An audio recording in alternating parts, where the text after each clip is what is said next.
Hey, Weird Al Putty Man here, and finally, we have the grandeur of Weird, the Al Yankovic story.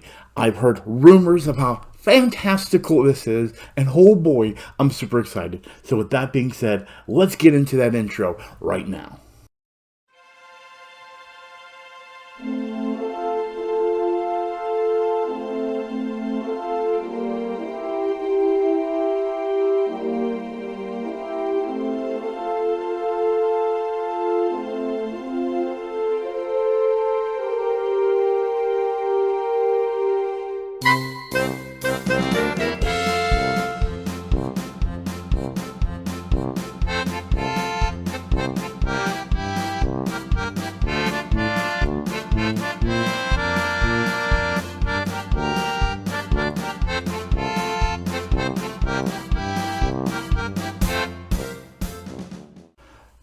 How do you do, G-Pot crew? It's your Nutty Buddy Putty here, or Weird Al Putty here, guys. No, I can't get super loud. It is midnight. It is the middle of the night, but I am super hyped. Again, Weird Al, or Weird, the Al Yankovic story, is now here on Roku. The link is going to be in the description below. It is free. Free, guys. It is a free movie that you get to watch. No joke. And of course, here I am, Weird Al Putty Man again, and I'm super excited, all dressed up, looking good. And take that ridiculous thing off!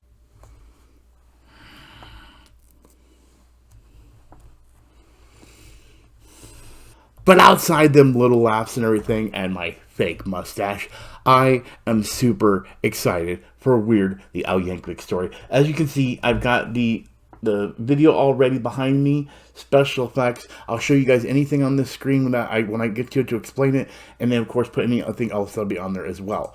But the major thing I want to talk about is, there's so many things I'm going to be excited about this. I just want to experience this.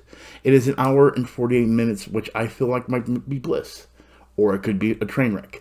Either way, I'm here to have fun, and even if I don't get much sleep for work tomorrow, which I pretty much have gotten like 5 hours, it's alright. Weird Al is worth it. Now, one other thing too, guys, is I want to make sure that I know you're watching.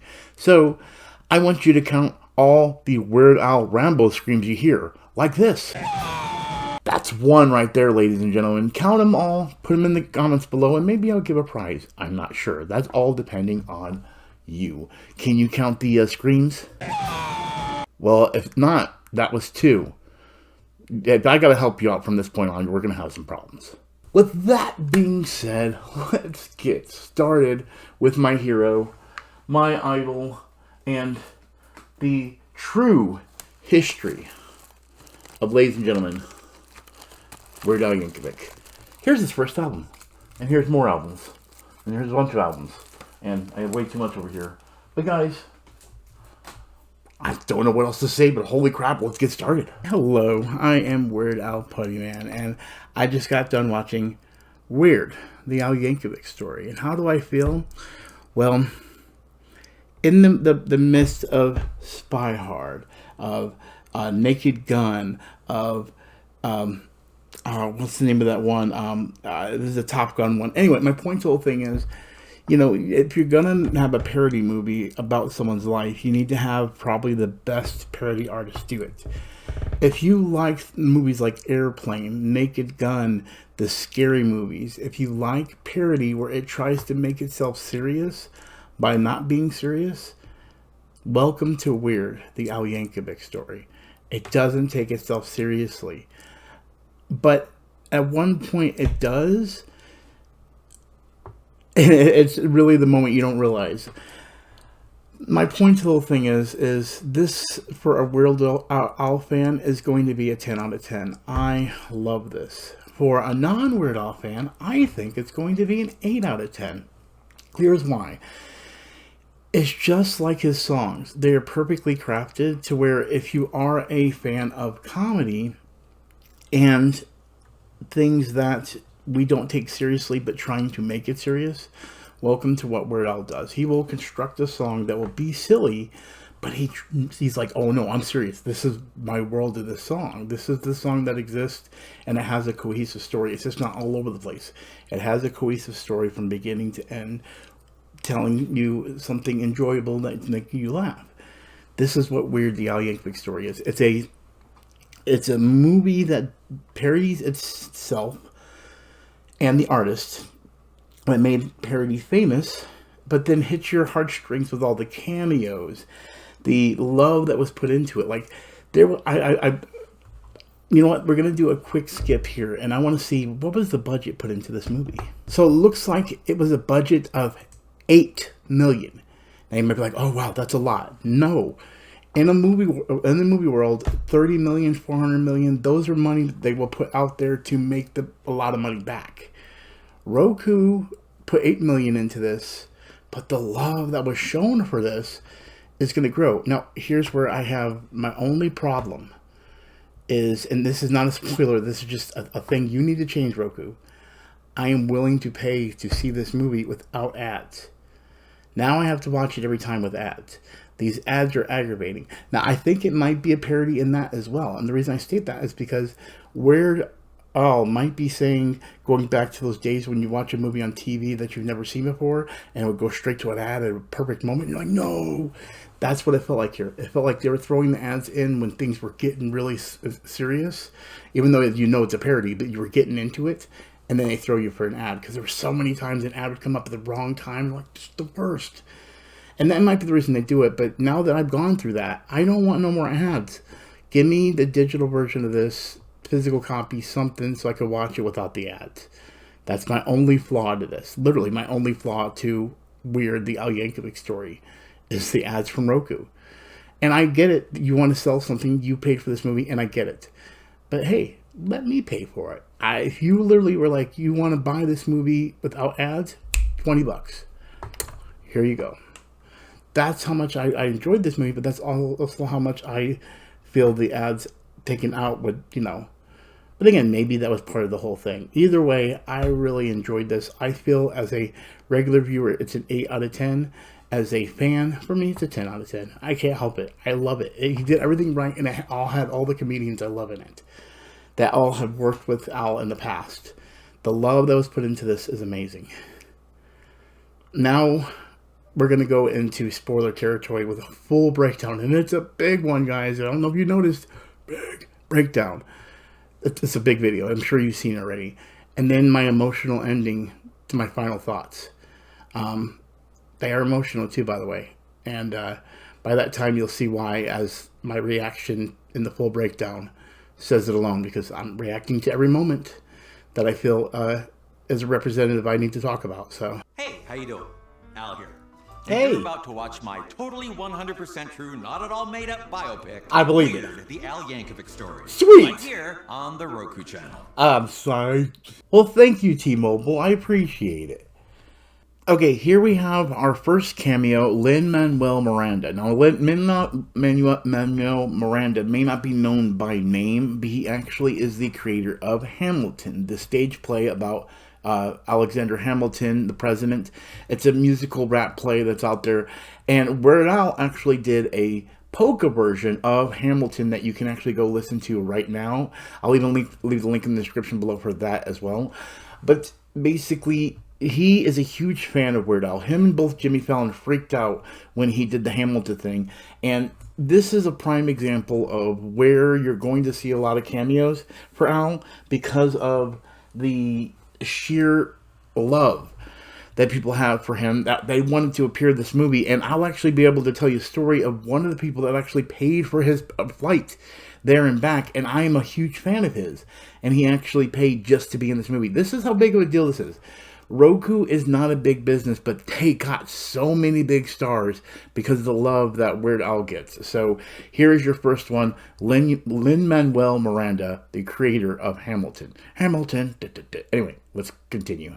Now, at this moment in the film, you're actually hearing a young Weird Al listening to the Dr. Demento show. Now, the reason I'm bringing this up is because this is the person that discovers Weird Al, which, of course, if you're watching this, this is a spoiler review, so, or spoiler, Easter eggs here, so you should already know this by watching the movie. But I love that what they're doing, and again, this is just the beginning of the movie. I'm only a minute and 55 seconds into it, but they're going to show you real facts, then basically give you the weird side, the parody side, like Weird Al would. But this is a true fact. He was a Dr. Demento fan. He wanted to be on there so badly. He sent tapes and actually got on the Dr. Demento fans or Dr. Demento show. So it's nice to see the homage to that with him sitting here watching Dr. Demento. So this already makes me excited because we're going to get a parody, but we're going to get slight hints of true facts of Weird Al. So excited. Now, if you look on the screen, to the left of Al's mother, you'll see there's a dog, there's a guy with a top hat, that's Dr. Demento with the beard, and then you'll see a character with big ears in the middle that has red hair. That is Alfred A. Neuman from Mad Magazine. You've probably heard of Mad TV, maybe the Mad Show on Nickelodeon, but Weird Al growing up, just like myself, a big fan of Mad. And actually, I didn't even know until later down the road when he actually became an editor for it. So I'll show you guys in a second. But I actually read two magazines, Mad and Cracked. And Mad was the main one and Cracked was the off-brand. Mad was the big deal. And, of course, when I went and met Weird Al in concert, he gave us a souvenir bag. And the souvenir bag actually has the picture of the magazine. But I actually have the editorial magazine right here, where he edited for it. And if you look, that guy I told you with the red hair, you'll see he's right in the corner there. That's the reason why Alfred E. Neuman poster is in his background, because, well, he's a Mad Magazine fan. And I love seeing little references to this. So let's continue. Now, when it comes to Weird Al's parents, they are really parodying, again, his real life parents. The opposites. His parents were very, very supportive of his dream and who he wanted to be. And in this situation, his father was actually in the military and actually encouraged Al to live his dream of being the person he wanted to. Actually, Weird Al ended up going into architecture and then ended up going directly into being a musical musician from there. And to even explain the support that his father had, in the Complete Al, you can see here, which is a video that came out in the 80s, his parents actually are in this, and they're talking about how they didn't support their son by being funny. The real parents that are in here actually play along with the whole trope of them not being supportive. And so, if you ever actually want to see Al's real parents, the Complete Al is actually how you can see it, and you can actually see it even shows a young Al on the back. So, pick it up if you can find it. It's worth it. Anywhere Al fan should have this. I was waiting for this moment. This is actually not a joke, guys. This is actually the actual events that happened for Al. So Al actually had a door-to-door salesman, first off played by Thomas Lennon here. If you don't know who Thomas Lennon is, you don't know Reno 911. And Thomas Lennon is playing the door-to-door salesman. Now, the door-to-door salesman that Al actually had come offered a guitar or an accordion to his parents for them to purchase and for him to learn, have lessons with. And the funny thing is his parents literally picked the accordion for him. They didn't pick the guitar, they picked the accordion for him. Thank you, Al's parents, for making him pick the accordion. Well, instead here, they don't even show the guitar. They go straight to the accordion. And of course, again, parodying, just like Al would, they're making the accordion the devilish, rage, awesome instrument that it is, when everyone would probably go for the guitar. So I do like the parody of the real life events that happen here. Let's continue. Ladies and gentlemen, I'm going to call this the first CD reference. What do I mean? Ladies and gentlemen, this is a polka party. And I have the album Polka Party right here, which looks like a party where they're doing polka. Get the reference? And here is our next cameo. If you look at the cop on the left-hand side of the screen, that is Scott Aukerman. Scott Aukerman is the host of a show called Comedy Bang Bang. And during its lifespan, Comedy Bang Bang had three musical band members, you should say. So kind of like you watch a talk show, they have the band members. The first one was Reggie Watts. The second one was Kid Cudi, which, by the way, I'm fans of both of them. Huge fan of Kid Cudi. But then the last season, Weird Al Yankovic was the band leader, or just the band in general. So, again, another nod to someone that's worked with Weird Al, that was a fan of Weird Al, that was just part of Weird Al's life. And that's Scott Aukerman and, of course, Comedy Bang Bang. Well, ladies and gentlemen, John Bermuda Schwartz. He's the drummer for Weird Al's band. We also have Steve J, Ruben Valterra, and Jim West. Now, John Bermuda Schwartz was the original, and he actually was in the song Another One Rides the Bus, where he didn't have a drum. He literally used the box or the case that Weird Al's accordion came in, played it like a drum, and then used sound effects with like squeaky toys and all that kind of stuff to do Another One Rides the Bus. So clearly the person on the screen here is John Bermuda Schwartz. I'm not sure who the other ones are. I'm guessing the guy in the background, because he kind of looks like him, that might be Jim West right there, or Steve J. I know that's not Ruben Valterra. I'm guessing Ruben's the one in the bathroom. I'm not sure. Either way, my point is, here is the band. They didn't meet this way. They weren't like roommates. But either way, I do like the setup. Okay, so I love the way they did this My Bologna thing. But if you're not familiar, this is actually a parody of My Sharona by Weird Al Yankovic, of course. And actually, it was on his first album. Again, called My Bologna. It's actually right here on the back. I don't know if you guys can read there or not, but it says My Bologna. And it's actually off the first Weird Al Yankovic album, as you see here. The OG, ladies and gentlemen, the OG. Yet another thing that is being parodied here, but is actually true. So, for those unaware, the first song he did, My Bologna, he literally did record in a bathroom. The acoustics for a lot of recordings back in the day would be better in a bathroom.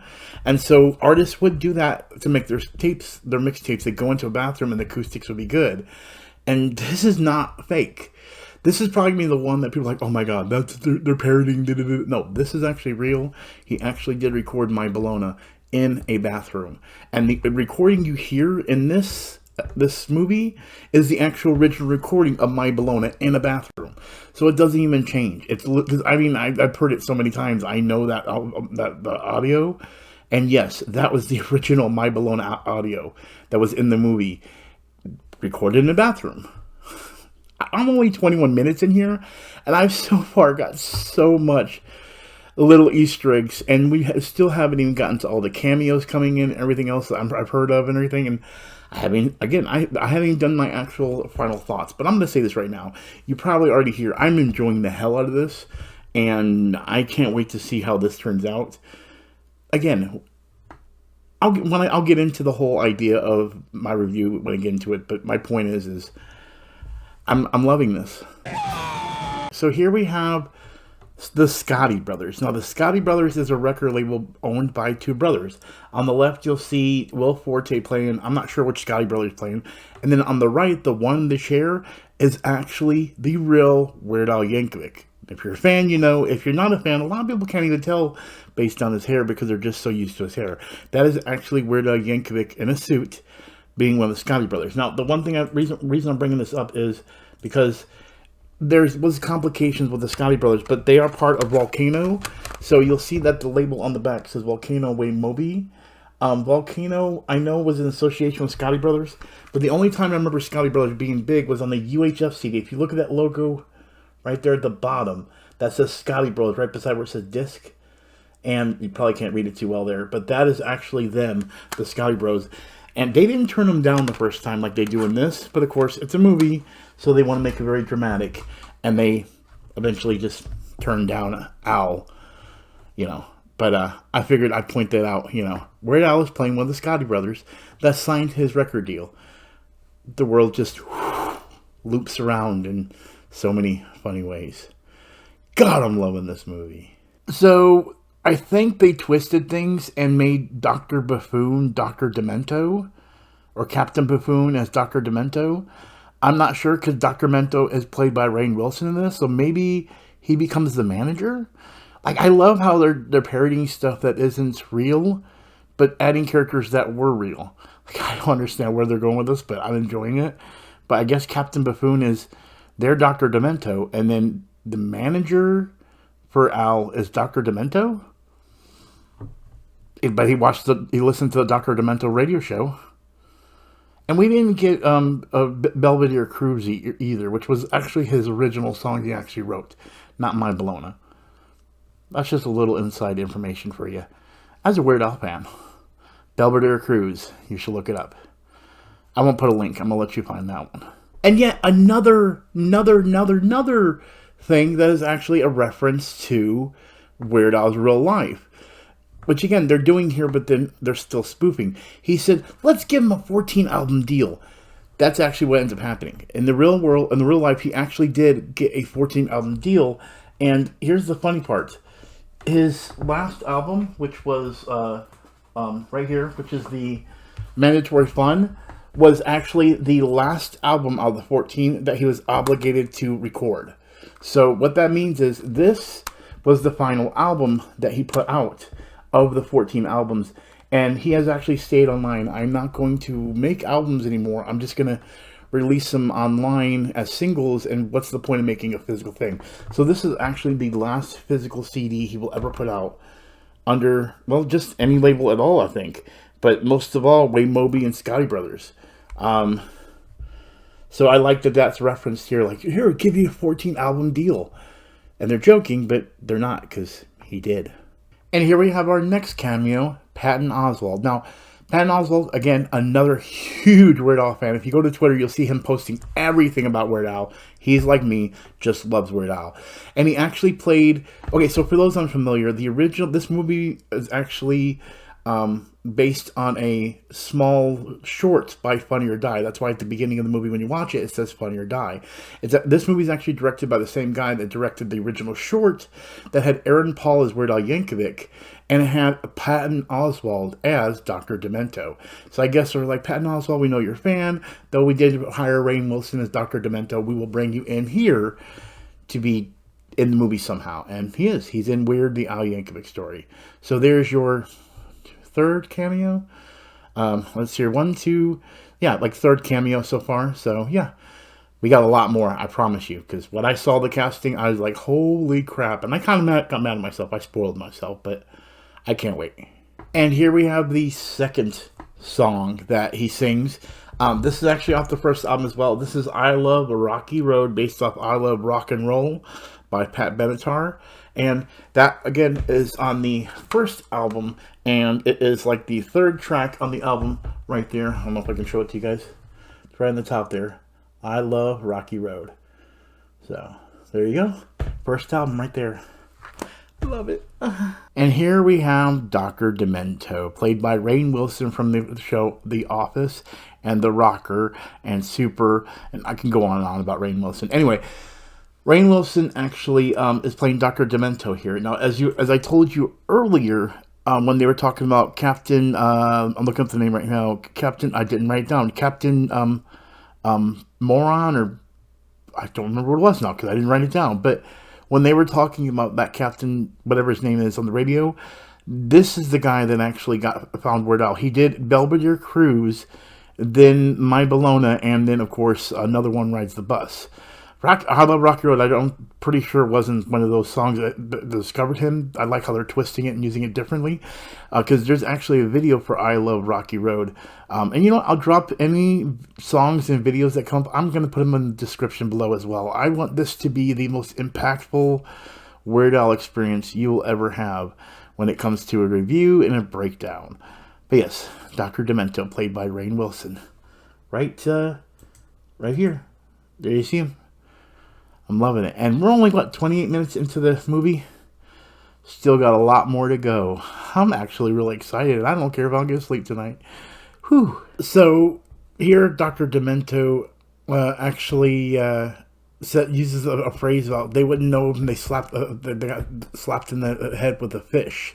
This is actually a reference to a song that Dr. Demento himself actually put out called Fish Heads. And again, I will leave a link in the description below for you. But it's an amazing little nod to something he did as well that didn't get as big unless you're a hardcore Al fan or Dr. Demento fan.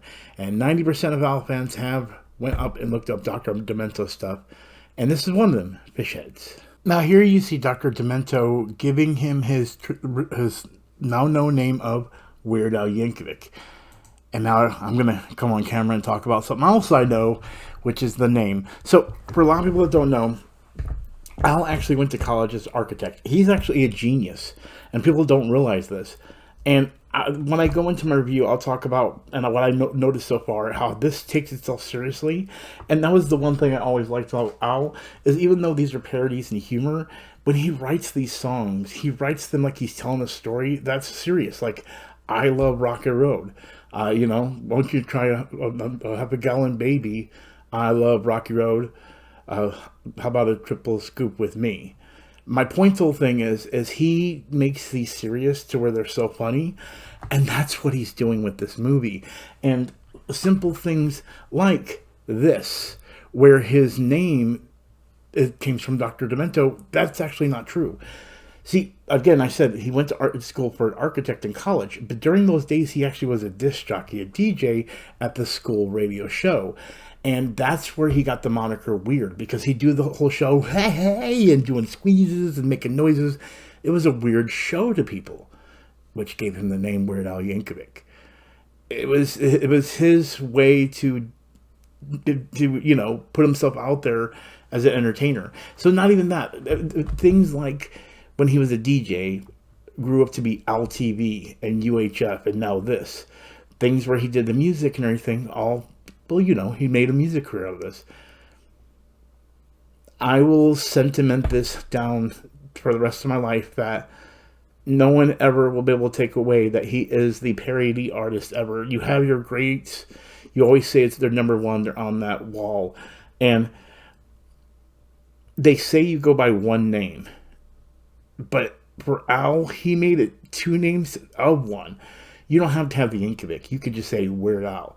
And you know exactly who we're talking about. You know what he does. If you don't know him, then you don't know him at all. Once you know the name Weird Al, you know it's Weird Al. It doesn't change that. And it's so nice to see the love that he gets on something that so many times in my life helped me get through hard times. And I was always those, with my stepfather and all that kind of stuff. And just a lot of things when we were homeless. I always had Al there. A new album, something out that got me excited. I got every album out, or bought every album when they first came out. Outside of the early 70s or 80s, I was a kid, and those were based on when my mom got them for me. But when I got to that age where I realized I can either ask or buy them myself, I would get all the albums. And I haven't stopped since then, until he stopped making albums. So, I'm just happy that this exists in the world, and it actually is the way I wanted it to be. When I always said to myself, if they ever make a movie about him, they have to make it a parody, because it wouldn't make sense not to. And once I get to my review, which I feel like I'm already talking about review, so I'm going to stop here and say that he picked a genre that I already grew up loving for movies like Airplane or the Naked Gun series. This is on par with those, and I'm so happy they are. I want this on Blu-ray. I want physically. I don't have to sit here through ads. Roku, release this as a Blu-ray or something. I want to be able to watch this without ads. That is getting aggravating, and that will be part of my review. That's probably the only thing I'm going to hate so far about this, but we'll see. All right, here we go. This is the pool party. We're going to see cameos from actors and cameos from characters. So the first one you see here is DEVO. If you look at the bottom left, which might be kind of hard because I have Al blocking it, so maybe I'll go ahead and take that off of there so I can show you guys.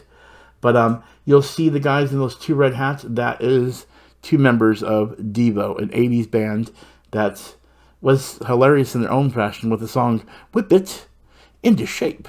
Shape it up. Get straight. Anyway, let's go through this, and it's probably gonna be a lot here, so be ready. So you can see my mouse here. So first off, here's Dr. Demento. Right here is Elton John for sure. This right here could be John Denver. I don't know who this is. I don't know who these people are here. Back here, this possibly, I don't know who these are either. So I will say this. Elton John and John Denver. Elton John Denver. Did they do that on purpose? Well, either way, that's what this Easter egg's going to be called. Elton John Denver. That's hilarious. I hope to God that's what that was. Because if so, they did it great. Elton John Denver. Love it. Okay. I had to stop this before they go into it. So I'm just going to bring myself on camera. So the guy here you see playing Pee Wee Herman is one of the members of Lonely Island. This is Jorma Taccone as Pee Wee Herman, and I stopped it before it played because I want to actually feel and enjoy this. So I figured I'm gonna go ahead and do it without audio, so you can see my reaction, and we'll keep it from there. So here we go. Here I am. I'm gonna go ahead and play it, but I'm gonna go ahead and cover it up, and we can see my reaction to this. Let's go.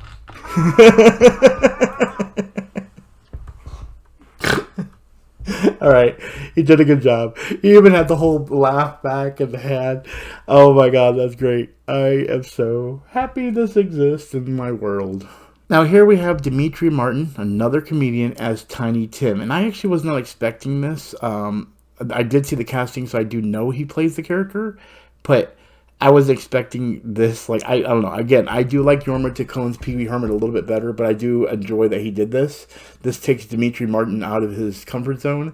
But if you don't know who Tiny Tim is, Tiny Tim was a singer from the 70s that played a little guitar. He did a song called Tiptoe Through the Tulips, which was huge. But never was a Tiny Tim fan, but he is a comedy musician, so it makes sense to have him in here when it's about comedians in comedy. Next we have Akiva Schaffer as Alice Cooper on the left with the snake, and then of course Paul F. Tompkins as Gallagher on the right. Now Paul F. Tompkins is playing Gallagher, which is a comedian that would smash watermelons, and then of course you have Alice Cooper, one of the biggest metal artists ever, but he's being played by Akiva Schaffer. Now, if you remember earlier, I said Jorma Taccone was playing Pee Wee Herman. This is Akiva Schaffer. These are both members of Lonely Island. If you don't know who Lonely Island is, I made a video about the top 5 musicians, and Lonely Island is on my list right there with Weird Al Yankovic, which you probably can figure out what's number 1 for me. But can you guess what's number 2? Well, if you know me if you're a fan of me, then you know what I'm a fan of. And Akiva Schaffer and Jorma Taccone, 2 members of Lonely Island. The 3rd member, hopefully he's in this movie, is Andy Samberg. But yes, Jorma Taccone, and of course right here on the left-hand side, Akiva Schaffer as Alice Cooper.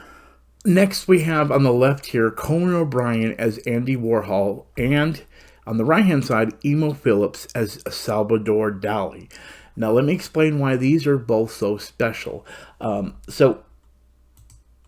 Again, want to be on camera. So first off, on the left-hand side, Conan O'Brien, he's actually a famous, he's actually the most famous in my eyes, talk show host. He's in the realm of a lot of other ones in the past that you probably don't know if you're young or anything like that. And then, of course, we have Emo Phillips on the right-hand side is Salvador Dali. So Salvador Dali and then of course Conan O'Brien on the left-hand side is playing Andy Warhol. Andy Warhol and Salvador Dali are both artists. Conan O'Brien is a talk show host, but Emo Phillips on the right-hand side that plays Salvador Dali, the artist, is actually a comedian. But why is he so special to this movie? Is because Weird Al's first movie called UHF, there's a scene where they're doing Uncle Nutsy's Funhouse, and during it they have Emo Phillips come in to show some woodwork, and he gets his finger sawed off, or thumb sawed off, and Weird Al freaks out, and of course he just looks around as blood splatting everywhere going, well, where could it be? Just call me Mr. Butterfingers. And this is the guy that actually does that line. So it's nice to see Al bring him back. Again, the love that is shown through just the casting and all the fans and friends that are coming in to play these characters for Al is just amazing. And honestly, it warms my heart to know that everyone comes out. I would if I was rich and Al said that I could be in his movie, I would have flown out and I would have done every bit of it for free.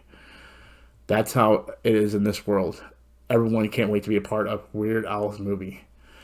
And I love it. It's such a fun ride so far. And we're only 32 minutes in. We're still got an hour and 14. It is now 2:34. Long night ahead. How funny is this?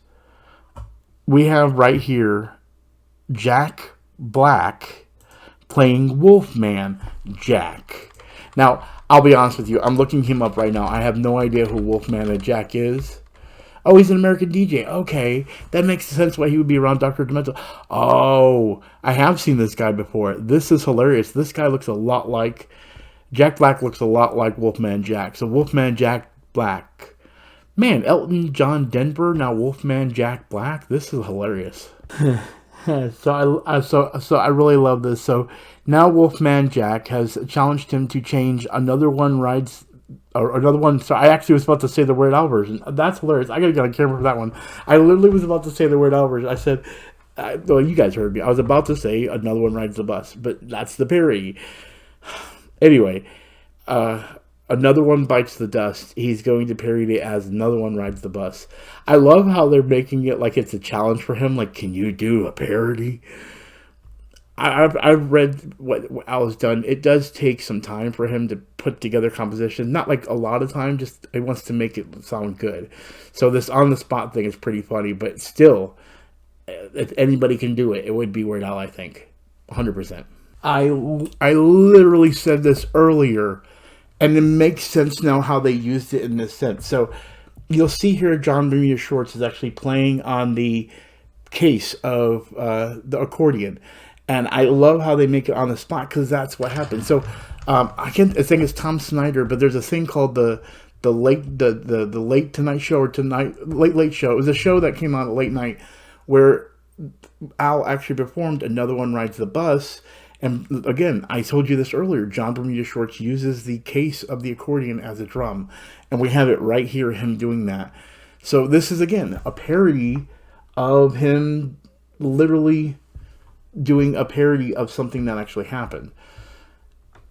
Honestly, I'm really excited to make this video because I feel like if anybody's going to be looking stuff up, these are going to be the kind of things that they're going to want to know. What's true, what's fact, what's fake.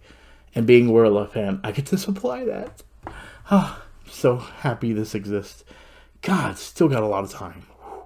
Now, this shot could quite possibly be a reference to UHF. So what you're about to see in the scene is you're about to see Madonna discover Weird Al here on Oprah Winfrey. And, of course, she's watching the TV. But this angle reminds me of the scene from UHF where his girlfriend and his ex-girlfriend at that point in the movie, played by, I can't think of her name right now, Victoria Jackson, is actually showing her in the dentist, which is the dentist assistant, with a patient watching the TV as Weird Al is begging her to come back to him through the TV, of course. But this angle reminds me of that UHF shot where they zoom in on they have the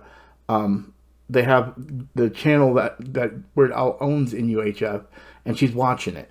Again, it's a small reference, but I definitely think it's a reference point from here.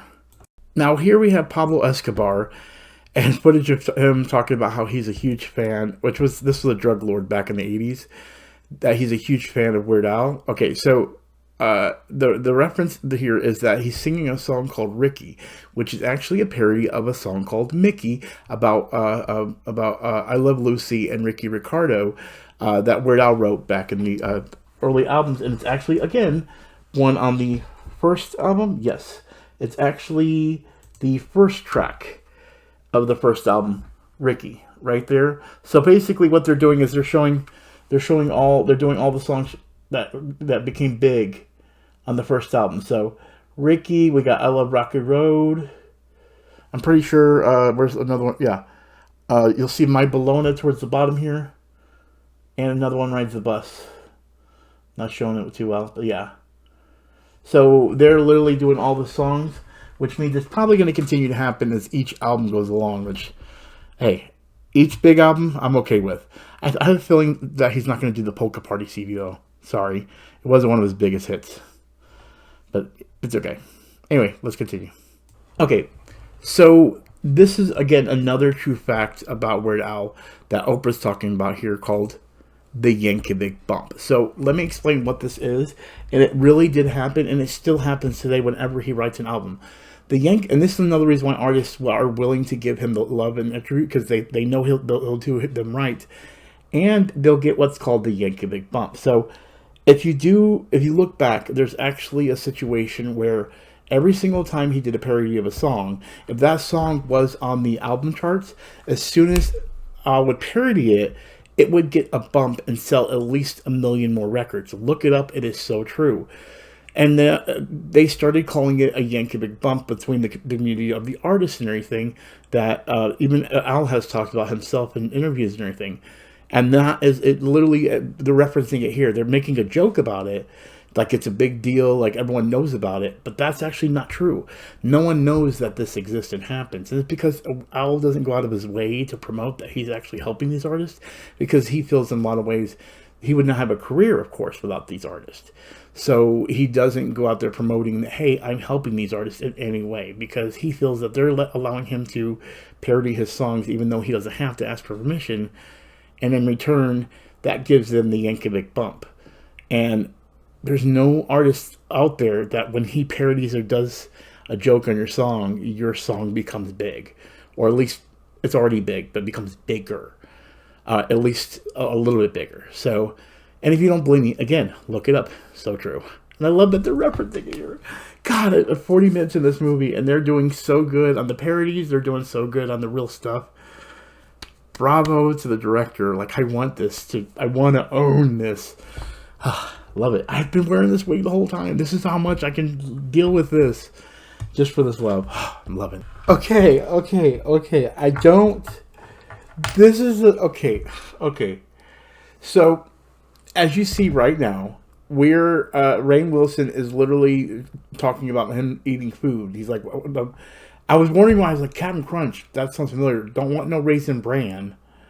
Don't you know that other kids are starving in Japan? So just eat it. Yes, just eat it. Woo! Alright, so that is the original parody that made him big. That was the one that everyone started falling in love with him.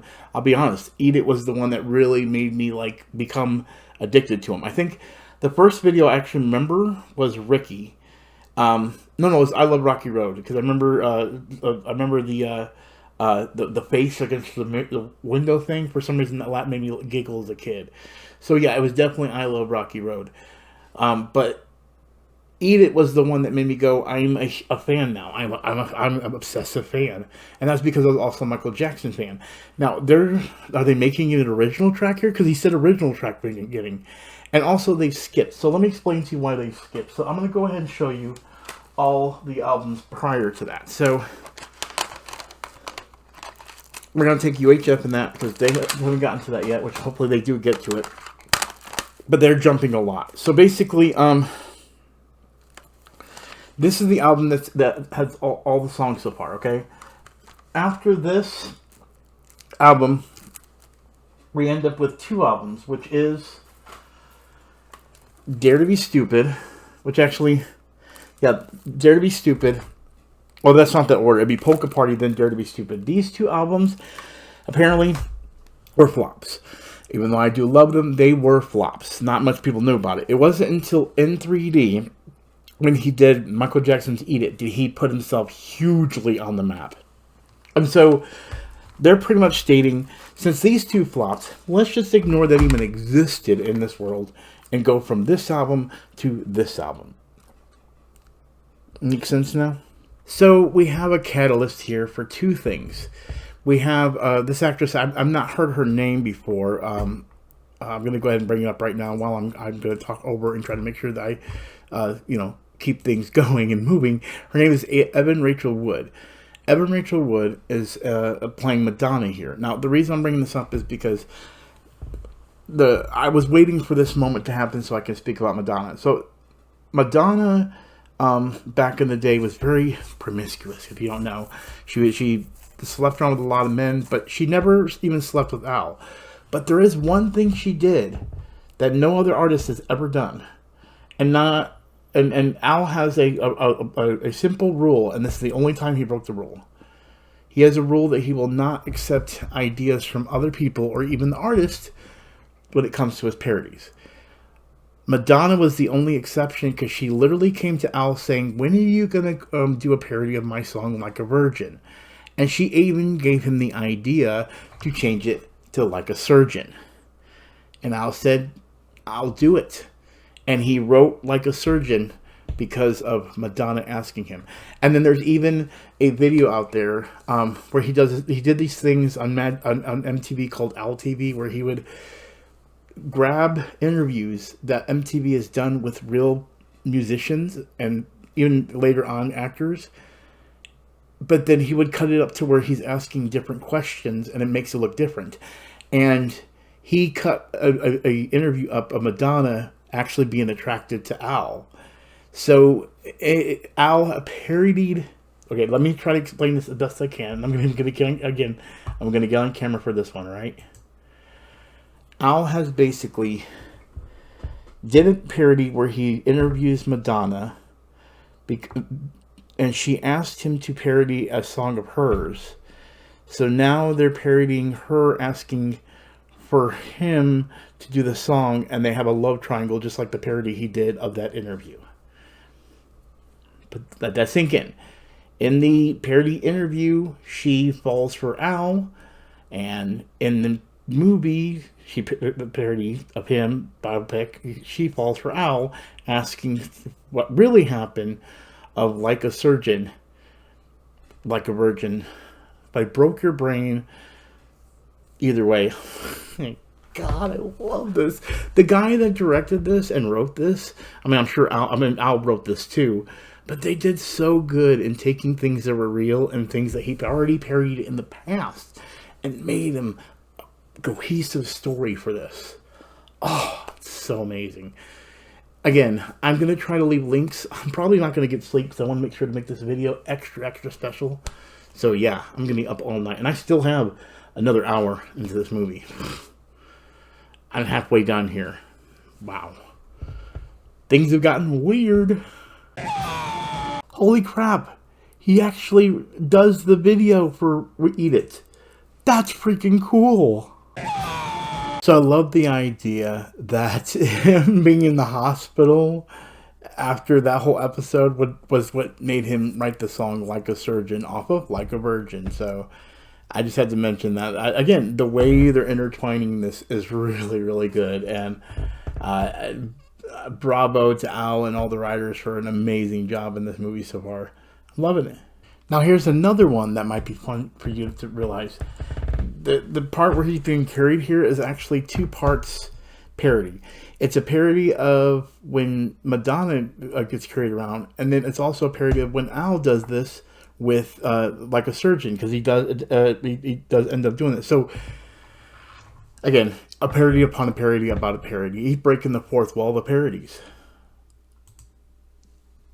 Did he just do something Deadpool does? I am so in love with this fight scene using an accordion as the oh my god. Accordion action is the best, ladies and gentlemen. Accordion action is the best. Please stop with the ads, though. I hate when I'm seeing the ads. I still have 2 more ads, and I feel like it's going to kill my soul, Roku. Give me a copy of this without the ads. Oh, you're killing me. Oh, there's Saw reference number 1, number 2, whatever. I love how they just slightly mention it and go away. Because let's go through it again. Eat It. Let me bring up the camera again.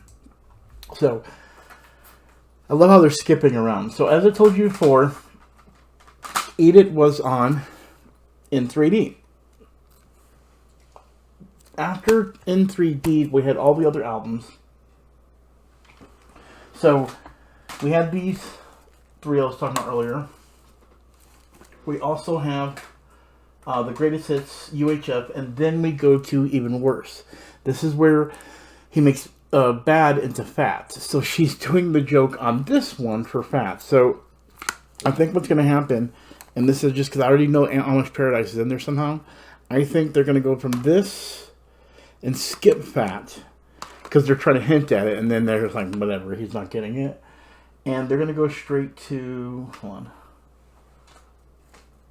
Actually, what am I, come on. Oh, yeah, sorry. They're going to go straight to Bad Hair Day, Coolio's Gangster's Paradise, Amish Paradise. Of course, right there. What am I talking about? I mean, you have to bring the CD out. Bam, right there. Right there, ladies and gentlemen. Alright, so, yeah, that one, and everything. So, yeah. There you go. Oh, and then, by the way, just as another Easter egg, you'll notice some of these are wrapped. I had to rebuy some of the old ones that I had. So, it was a mixed bag of stuff that I was missing and the stuff I already had. You could tell the old ones because, where's it at? Because, like, this has the crack in it. Cracky crack. Right there, there's a crack. And that was the food album. Oh, of course, Putty has the food album. That has Fat and Eat in it. Anyway, I'm blabbing on. Let's continue. Oh my god. Okay. I love the way this is going, where they're basically trying to go away from him being a parody artist, which everyone knows he is, to him writing his original songs. So, and it's the two artists that passed away were Nirvana's too. It's funny. Okay, anyway, my point to the whole thing is we're about to get Amish Paradise, Gangster's Paradise, Coolio. And it's not even going to be... they're making it like it's not a parody. It's like, dude, it's not a parody. It's my original song. That's hilarious. So, yeah, I told you. They're skipping right over Fat to Amish Paradise. I literally called it. I didn't know it was going to be this way. I thought there was just going to be... I don't know how I thought it was going to be. I just know, like, oh, they're probably going to skip to go to this because I know he wears the Amish Paradise outfit. But, like, I didn't know how they were going to get there. And then... oh, I love this movie. And we finally get Amish Paradise. The Amish father reference was just amazing. And it's nice to see the hat and the outfit, everything here in cohesion. Did great. They even took away the mustache. Just like Al did for Amish Paradise. And you can see we got 15 minutes. But again, these times are longer because we're about to have one more ad. Which, again, Roku, you're killing me with this. But it is 4 o'clock in the morning. So a 2-hour movie is taking me 4 hours to watch. And I still got to do the video. But we'll go into that once I get to the final review and everything. Which you've already seen, though. But my final thoughts you haven't seen yet. This is absolutely sweet. So I get to tell this story and everything. And I can't remember which magazine or which company she worked for. But, so who, of course you're seeing on the screen, if you don't remember, this is Weird Al as one of the Scotti brothers. I forgot which one they said earlier. And then you'll see beside him is this lovely woman with gray hair, but she is a very beautiful woman. That is Weird Al's wife. His real life wife. I've forgotten her name, though, but her last name, of course, is Yankovic, because that's his real last name, too. It's not his stage name. But she apparently was like a writer, or she worked for a publication kind of thing. And they met and fell in love and everything, and they have a child together. But, yeah, I feel this is such a nice little... she gets to be a part of his legacy and everything by being there, you know what I mean? And I'm so glad that he did that. 100%. It's beautiful. Okay, so now we have the Coolio reference, and I actually have some information on this too. Before Coolio died, apparently he gave his permission for them to do this too, because he felt so bad about being so negative. So let me explain what's going on and what the situation is. So Coolio looks mad here. Why does Coolio look mad? Well, because what really happened in real life is Coolio actually did get mad because of Weird Al parodying his Gangster's Paradise into Amish Paradise, which of course he's singing on stage in this scene. Coolio admits he's wrong, but what happened was his people, Coolio's people, told Al he could do it. He still asked for permission. Coolio's people said yes, he did it. Coolio himself never agreed to it. There's a lot of situations, because Lady Gaga had the same situation. Lady Gaga actually didn't hear, and the producers or her management told him no, actually. And so he didn't do it, but decided to go straight to her, and she's like, yeah, no, do this. I don't know why they told you no. He wants permission from the artist, not the management, but unfortunately sometimes you have to go through management. Nowadays, it's a lot easier for Al to get in touch with those people because it's a signature. It's a Al Yankovic bump. But the situation here was that he basically got mad that he did it, and later he admitted, I was wrong. It was a bad idea for me to get mad. It's not like you meant any harm by it. You did it in good peace, and it actually helped him, he realized later on, in his record sales. So my point to the whole thing is this. He also gave him permission for the anger here, because I know Coolio feels bad about what he did, and gave that thing. I could be wrong on that. I could be wrong. Pretty sure he did before he passed away, because I don't think Al would actually continue with this, especially with his passing. Al's a very nice person in that way. So, but I'm so glad they did this. Bravo to Coolio, bravo to Weird Al. I love this. So does this mean that basically because he's saying it's an original Amish Paradise song, Coolio is going to parody it as a Gangster's Paradise? That's actually kind of funny. That's ironic and really funny. Okay, so for those that don't know why they're showing a guy dressed as Prince to be the other nominee, is because I guarantee you this is a joke on how many times Prince rejected Al. So here's the thing: there's two artists that rejected Al, but one was because he's a vegan, and Al respected that, but he does do it on tour. And then there's, of course, Prince, where he wanted to parody 2 songs. He's asked Prince twice to do 2 songs. Purple Rain, I think, was one of them, and I can't remember what the other one is. But the point of the whole thing is this: Prince turned him down, and never gave him a reason, never anything, just straight up was like, nope. And so Al doesn't have to listen to him. He could do it if he wanted to, because there is freedom of speech to parody anybody you want. But Al, the reason why he's still so beloved is because he has permission. And since Prince wouldn't do it twice, he said, okay, I won't do it. I won't parody your song out of respect for you. But I don't parody the heck out of you not winning an award. Love it. And that's why Prince is in the audience. But they don't say it's Prince, so they can't get the Prince's establishment can't be mad, but that clearly is Prince. Side note, ladies and gentlemen, we got to the credits, and I got emotional because they were showing real pictures, which you'll see in just a bit, by the way. But then they're showing fake pictures. This is clearly not Al, and they're going more. So you have to watch the ending. The ending alone is great. They literally did put Al in pictures with the celebrities. This is great. This is great. This is great. It just got better. It got to my heartstrings, and he pulls it right back to him being the funny. Oh, I love it, Al. I love it. All right, emotional self. You could take over from now.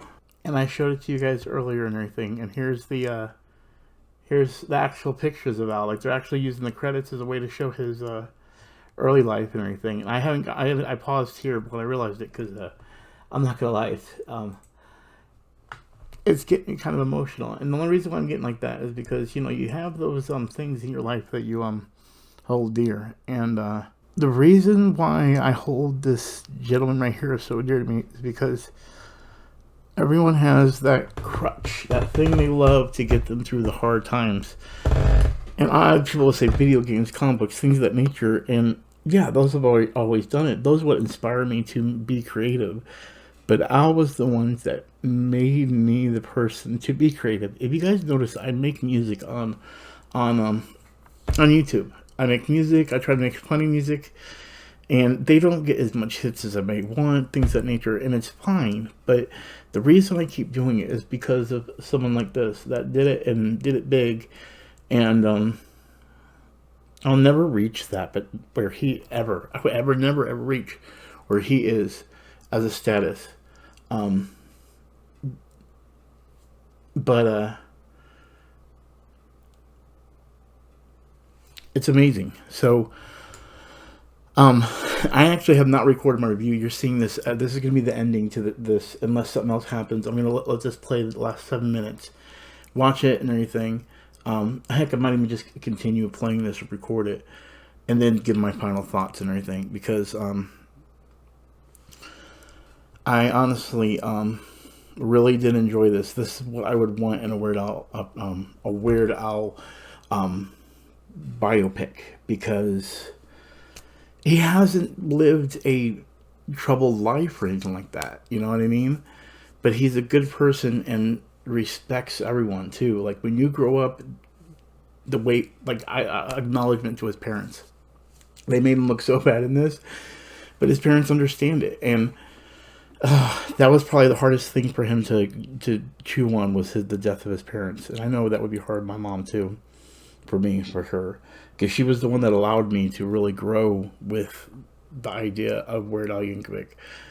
That's why this is such a big deal to me. That's why having him in my life is such a thing, and why me meeting him was such a big deal. But I'm going to watch this, and then I will do my review. But I want to state this, because I want to end it right here, unless I add something later.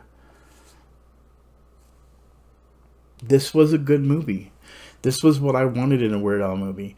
They did a phenomenal job, and I'm very proud to know that this is what will be the movie that will tell his story, but the way he would want to tell it as a parody artist. Al, you did amazing. A+. This was really good. This was really, really good. And as a Weird Al fan, it's one of my favorite movies now. So I'm so happy this exists. They did good. And if it's true, they said, oh, there's award buzz. If there actually becomes an award, I will tear up. It deserves it in my eyes. But that I feel like I'm overshadowed because I'm a Weird Al fan. So this is your chance to talk in the comments. Tell me, what did you think? Did you like Weird, the Al Yankovic story? Did you like it not knowing about him? Did you still enjoy it? And as a fan, did it hit your heart, brother? As a regular, I like a few of his songs. How did it make you feel? Did you laugh? Did you... I know you didn't tear up, because clearly that's not what this movie's going for, but for a Weird Al fan, it definitely did that for me. Especially those credits. Anyways, guys, I am Putty Man here with the G-Pot crew, and you know what we do. Get really emotional about Weird Al. Because I'm a fan, too. I hope you guys are as well. I'll talk to y'all later. Peace.